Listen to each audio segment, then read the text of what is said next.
សម្រាប់ឆ្នាំ2025នេះគ្រោះធម្មជាតិនៅប្រទេសវៀតណាមបានបណ្ដាលឲ្យមនុស្សជាង400នាក់បានស្លាប់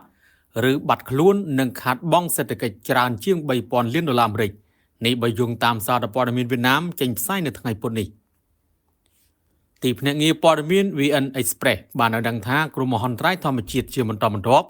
និងធ្ងន់ធ្ងរដែលបានវាយប្រហារប្រទេសវៀតណាមចាប់តាំងពីដើមឆ្នាំនេះបានបណ្ដាលឲ្យមនុស្សចំនួន409នាក់ស្លាប់ឬបាត់ខ្លួននិង727នាក់ផ្សេងទៀតបានរងរបួសដោយមានការខាតបង់ផ្នែកសេដ្ឋកិច្ចជាង$85,000 លានស្មើនឹង$2.2 លានផ្អែកតាមប្រភពដដែលគ្រោះមហន្តរាយបានឲ្យដឹងថាផ្ទះចំនួន37297ខ្នងត្រូវបានដួលរលំត្រូវបានទឹកហូរខូចខាតឬបាត់បង់ដំបូលក្រៅពីនេះដំណាំស្រូវចំនួន553417ហិកតានិងដំណាំផ្សេងទៀតចំនួន376,6792ហិកតាត្រូវបានជន់លិចនិងខូចខាត